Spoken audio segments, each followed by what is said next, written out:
I miss Christmas as a kid. And it's not because of gifts or days off of school or snowmen or anything like that. It's just that because when you're a child, there used to be so many good Christmas things to watch. I can remember waiting with anticipation to watch The Christmas Carol with Mickey Mouse, and Scrooge McDuck was Scrooge, obviously. I used to love that. And then there was The Town Without Christmas, which had these mice that wrote a letter to Santa saying he wasn't real, and then Santa was going to skip their town. So then they had to show Santa that the town still loved and believed in Santa. Then, of course, there's Frosty and Rudolph. Those are classics. And then there's Charlie Brown. The Charlie Brown Christmas special hits differently than all of those. And I think that it's become one of the most beautiful and endearing images we have of Christmas. The one image that I'm always transfixed on is Charlie Brown's Christmas tree. I mean, we know the one. They sell it in stores now, which is really ironic. But yeah, it's this little lopsided thing with a big red bulb, and it's goofy looking. And the story about how he picked out that tree is absolutely amazing, because Charlie and Linus are tasked by Lucy to go get a Christmas tree. And she says they need to get some big flashy modern one. But Charlie Brown says, oh no, we're going to get a real tree, not a fake Christmas tree. And they find one, a tiny little sprig of a tree. And Linus even cautions Charlie Brown and says, look, Lucy told us that we had to get a tree that was full of the modern spirit, and Charlie Brown says he just doesn't care.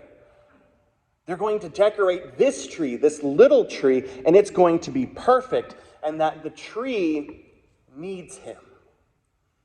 And so as soon as he picks up this little 3-branch tree, more needles fall off, and we know what happens next.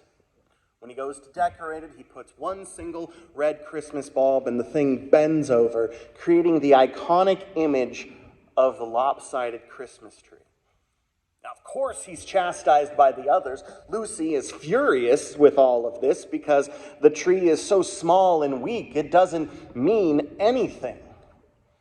And yet the fact that we now can buy that tree in stores shows that it has become an icon for what Christmas is. No, the tree in and of itself, even if it was real or plastic or metal or however we would buy it today, it's not particularly beautiful. It's lopsided. And I know growing up, my mom would always yell at me and say, you have to put bulbs in the back. No one's going to look at the back of the tree, but it can't be lopsided. Always was confusing because nobody was going to see the back of the tree. We had to decorate it so that it was perfectly balanced, as all things should be. No. Charlie's tree is not magnificent in any way, shape, or form. It's small and it's weak, and if we're being completely honest, it is portrayed as garbage in that show. Yet I still hold to the fact that it truly represents Christmas. As the story of Charlie Brown's Christmas progresses, they remember what Christmas is all about. And the final images of that scene is beautiful, where Linus stands up on stage and recites from memory the story of Christmas. And he walks over to Charlie Brown, looks him dead in the eye, and says, and that's what Christmas is all about, Charlie Brown. Nothing fancy, just a baby in a manger. I'm too cynical, especially around the holidays, to think that coincidences are a thing. It's no mistake that the iconic cruddy little Christmas tree has come to represent Christmas, especially in the modern era. It's not special, it's humble, which is exactly how God operates. Which is exactly what makes Christmas beautiful. Not big and gaudy and flashy. Just the humble, unexpected love that we have from God. For us today, it starts in the book of Micah. The people hearing these words have been living in a sort of terrible situation, as it were. See, Micah has prophesied about the fall of Jerusalem. He has said that Jerusalem is going to fall. Now, is Micah looked at as a great prophet? Yes. Do people hold his words to the same token as Jeremiah's? Not exactly. Micah's book is much smaller, and to be honest, that's the only reason why Micah is called a minor prophet. But the fact remains the same, that he too is saying Jerusalem is going to fall. Which I'm sure, if you have people living in Jerusalem hearing these words, they're going to start to panic. Because what they're hearing is this city with the kings and everything that is about this city, the temple, all of it is going to fall. So when Micah speaks of this idealized time of justice and peace that he says is set to occur in the world, the people would have listened. It's sort of the idea of, do you want the good news or the bad news first? And Micah's giving them the bad news first, which is Jerusalem's going to fall. And here's the good news, though. It's going to be okay, because when Messiah comes, he is going to usher in this era of peace and justice and mercy in the world. They would have been incredibly interested in this, and they would have been happy to hear this. Yes, that means, obviously, because Jerusalem is, the center of our lives, that means Jerusalem is going to be rebuilt. That means Jerusalem is going to be where this king comes from, because logically, no king is going to come from any place other than a kingly city. And yet Micah specifically says Messiah is to come from Bethlehem. Famous, of course, for being a city of David, which means, it's an important city. It's very small, though. It's not big and boisterous and grandiose. There's no real political power there. There's no military presence there. Why would there be? It's just a small little rinky-dink city that David happens to be from. And yet, for some reason, Micah says this is where the Messiah is going to come from. Paints a wonderful picture of how this is all going to play out. That she who is in labor will have brought forth and then the rest of mankind will return to the people of Israel. This whole image of childbirth. This image that it kicks off with the birth of a baby. And I would like to think that the people listening were just as confused as we can be about this, but probably more so.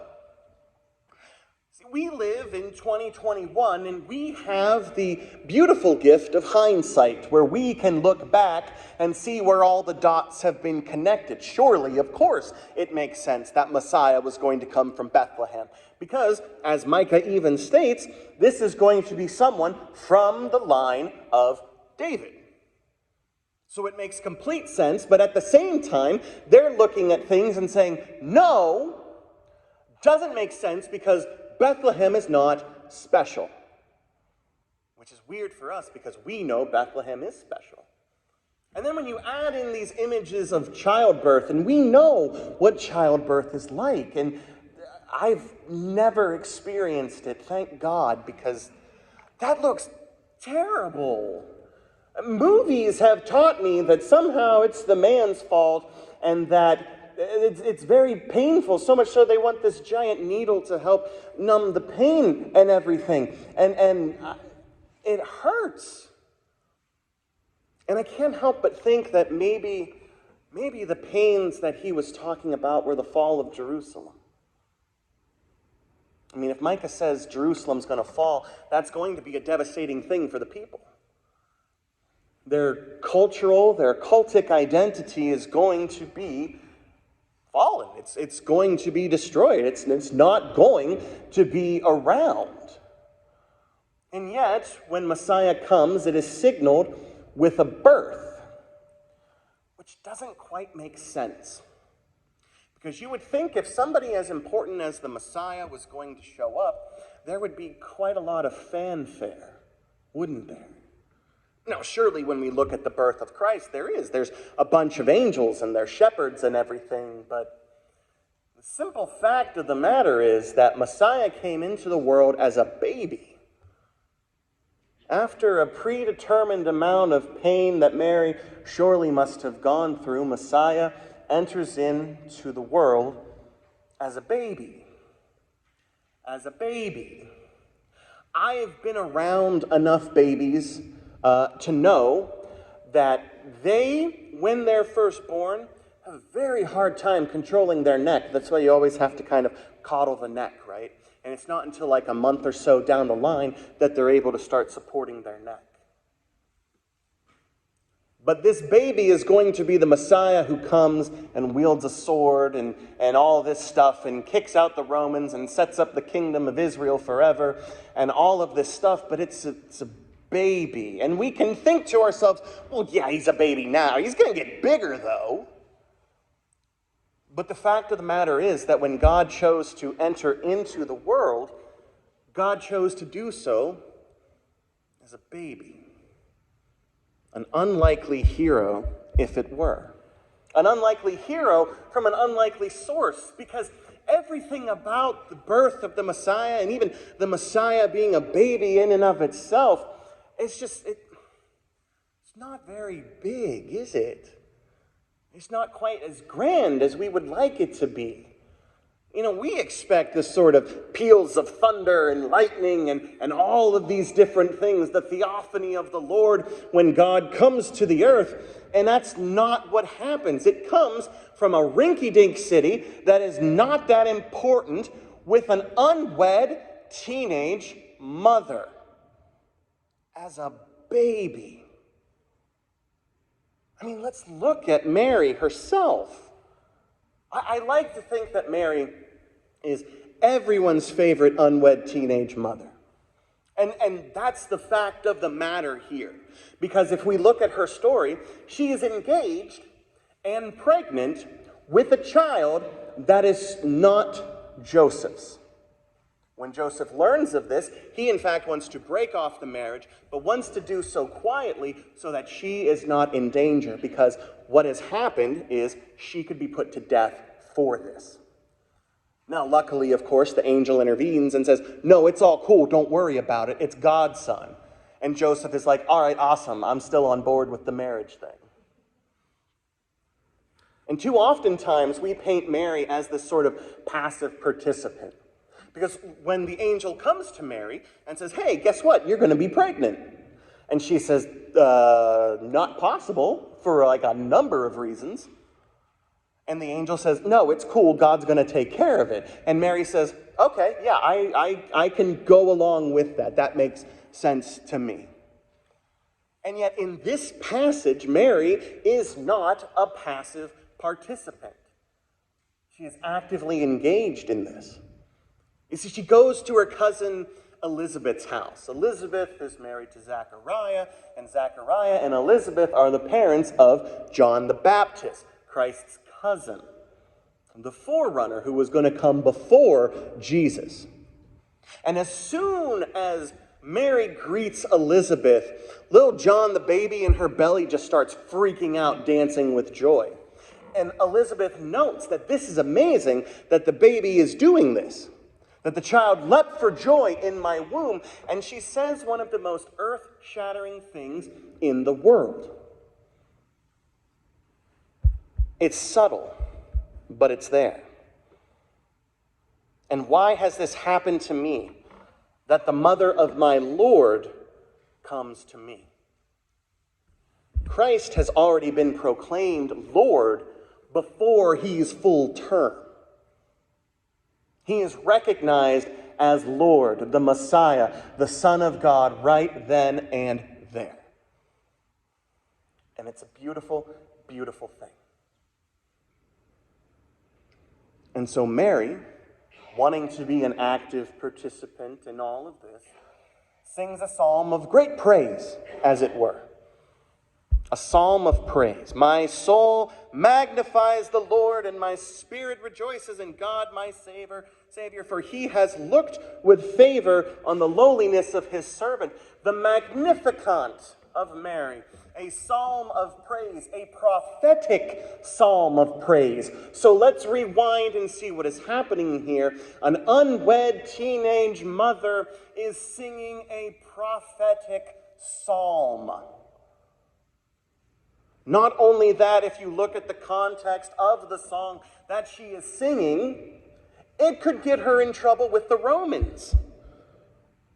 He has brought down the powerful from their thrones and lifted up the lowly. He has filled the hungry with good things and sent the rich away empty. All of these things that God has done could be considered lightly treasonous to Rome. Now I ask you, does this sound like a passive participant? Absolutely not. And yet here we have an unwed teenage mother with no social or political standing saying these dramatically subversive things. But guess what? That's not even the craziest part about this passage. So let's compile everything that we have. Mary is pregnant with the Messiah, whom Micah talked about, who is going to come from Bethlehem and usher in a reign of peace and justice. This is where Mary's at. Mary then has this psalm, this prophetic psalm of praise, thanking God for tearing down these powerful structures in the world and ushering in that time of peace and justice and mercy in the world. And yet there is one detail that the grammarian English major in me cannot escape. And it's verb tense. You see, as Mary is giving this passionate plea to God, did you notice what she says? He has looked with favor on the lowliness of his servant. He has shown the strength with his arm. He has scattered the proud in their thoughts and hearts. He has brought down the powerful from their thrones and lifted up the lowly. Do I have to continue? Because every verb that Mary uses in this psalm is past tense. Mary is a good Calvinist. And my inner Calvinist leaps with joy as we look at this. Because what Mary is implying is not that this is something that's going to happen, which we would think that it's going to happen because the baby isn't full term yet, and yet she says it's already over. God has already done these things.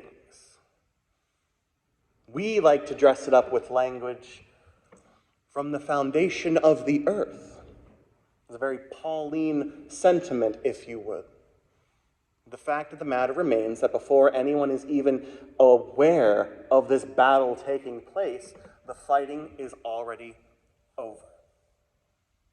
The great comfort to mankind. This great comfort comes from a possibly scared, unwed teenage mother. It's beautiful.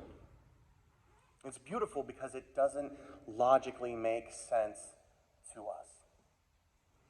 We like our Christmas loud. We like our Christmas flashy. We like to see the lights on the trees and on the houses and all this other stuff that makes us feel good. And then I can't help but remember what Linus said.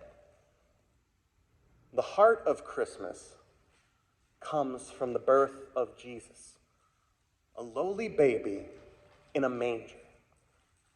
Over and over again, we are inundated with images of holiness, being humble. That's what Christmas is all about. My mom always searched for the perfect Christmas tree. She had one when I was growing up. This is big, beautiful, fake, blue, pine-needled abomination. And I say abomination just because it was big and massive, and you have to fluff the branches, and I hate fluffing the branches. And eventually she got rid of that tree, and she gifted it to me because I was young and dumb enough to say, yeah, I'll take this so you can clean out your basement and use me for cheap labor. And then she had to find a new Christmas tree, and it took her forever. She's like, oh, it has to be perfect. If it has the lights, we can't use the colored lights, because we're going for this whole, red and silver and gold and white thing, and everything has to match, and it has to be perfect. And meanwhile, I'm like, hey, I have a bunch of really weird Christmas tree ornaments on my tree, and none of it makes sense. Look, here's the weeping angel from Doctor Who. He's right next to Michelangelo, the Ninja Turtle. That's funny. My Christmas tree doesn't match at all. We've got two in our house. One kind of matches, it's got its own theme, and then the other one has, ornaments from the family. So I'm looking at the tree, I'm like, there's Yoda, there's Vader, there's an Xbox controller, there's a unicorn, there's a mermaid, there's a crown, there's a ballerina, there's Mario, there's Mario, there's Mario, because Nemo loves Mario. And none of the tree matches. It's not cohesive. It looks like a jumbled mess. And yet in that jumbled mess, in that strange, chaotic vision, it's beautiful. It's not beautiful because anyone says that it's beautiful. It's not beautiful because it's perfect. It's the imperfections that make it beautiful. That's the paradox of Christ. He has never been big and flashy. He has never walked around with a swagger. Instead, Christ, from the beginning, when he was also Lord, came humbly to the people. The God who calls us to follow Christ does so not with force, but with love. Love from the most unexpected places. Amen.